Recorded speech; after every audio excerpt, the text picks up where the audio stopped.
এতটাই সফট আর মুখে দিলেই মিলে যাচ্ছে। ময়দা ও রিফাইন্ড সুগার দিয়ে বানানো কেক খাওয়া আপনারা ছেড়ে দেবেন। একটা হেলদি কেক এতটাই টেস্ট হতে পারে। পারফেক্ট মেজারমেন্টও আমি আপনাদের সাথে শেয়ার করব, যাতে কোনো অসুবিধে না হয় আপনাদের। সবথেকে বড় কথা হচ্ছে এই কেকটা আমি সম্পূর্ণ কড়াইতেই বানিয়েছি, কোনো ওটিজি ওভেন আমি ব্যবহার করছি না। চলুন তাহলে রেসিপিটা শেয়ার করা যাক। একটা পাত্রে 2টো ডিম নিয়েছি, আমি 2টো ডিমেরই দেখাচ্ছি আপনাদেরকে। ডিমগুলোকে আমি ভালোভাবে একটু ফেটিয়ে নিচ্ছি। ফেটিয়ে নেওয়ার পর অর্ধেক কাপের একটু বেশি জাগরি পাউডার আমি দিয়ে দিচ্ছি। ঠিক এই রকম একটা স্প্যাচুলা দিয়ে ভালোভাবে একটু ফাটিয়ে নিতে হবে, জাগরি পাউডার যাতে ডিমের সাথে ভালোভাবে মিশে যায়। এরপর 1 কাপ আটা দিয়ে দিচ্ছি, তার সাথে সাথে অর্ধেক কাপের একটু কম কোকো পাউডার দিয়ে দিলাম, আর অর্ধেক কাপ বাটার দিয়ে দিচ্ছি। এখানে ডিমের গন্ধটা কাটানোর জন্য আমি এখানে ভ্যানিলা এসেন্স ব্যবহার করছি। 4 থেকে 5 ফোঁটা দিয়ে দিতে হবে। এরপর 1 চামচ গুঁড়ো দুধ দিয়ে সব উপকরণগুলো ভালোভাবে আমি মিশিয়ে নিচ্ছি। এখানে সবগুলো কিন্তু মেশানো খুবই গুরুত্বপূর্ণ। ব্যাটারটা এইরকম গাঢ় হয়ে গেলে তাহলে লিকুইড দুধ অল্প অল্প ঢেলে ব্যাটারটাকে একদম নরম করতে হবে। ভালোভাবে আমি দুধের সাথে মিশিয়ে নিচ্ছি যাতে আমার ব্যাটারটা একদম নরম আর স্মুথ হয়।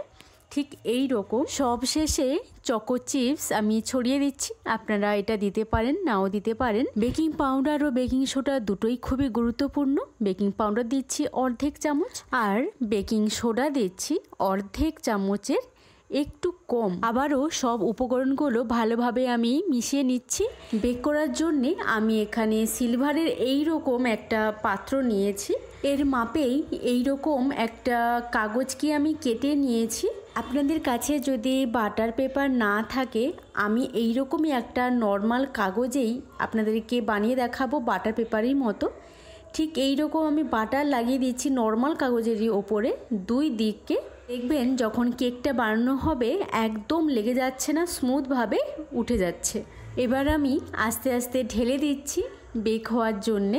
এরপর ঠিক এইভাবে ড্যাপ একটু করতে হবে, যদি ভেতরে কোনো হাওয়া থেকে থাকে তা বেরিয়ে আসবে। ওপর থেকে আপনাদের মন পছন্দ নাটস দিয়ে দিতে পারেন। আমি এখানে কাজু দিয়েছি, আর সূর্যমুখী বীজ দিয়েছি, আর দিয়েছি চকো চিপস।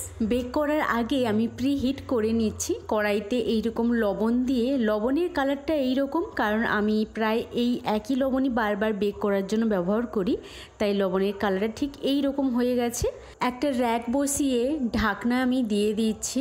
10 মিনিট হাই ফ্লেমে রাখার পর ঢাকনাটাকে খুলে বেক করার জন্যে আমি বসিয়ে দিচ্ছি। সাবধানে রাখবেন কারণ কড়াইটা খুবই গরম রয়েছে। এরপর আমি ভালোভাবে ঢাকনাটা আমি লাগিয়ে দিচ্ছি। বেকিং করার সময় মিডিয়াম টু লো ফ্লেমে রাখবেন। 40 মিনিট পর ঢাকনাটাকে খুলে কেকটা বেক হয়েছে কিনা চেক করার জন্য আমি এখানে ছুরি দিয়ে চেক করছিলাম। আপনারা টুথপিকও ব্যবহার করতে পারেন।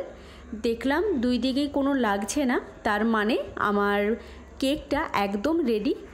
একটা সাঁড়াশি দিয়ে আমি ভালোভাবে নামিয়ে নিচ্ছি। তারপর এইভাবে পাল্টে দিয়ে হাত দিয়ে ড্যাব ড্যাব করতে হবে।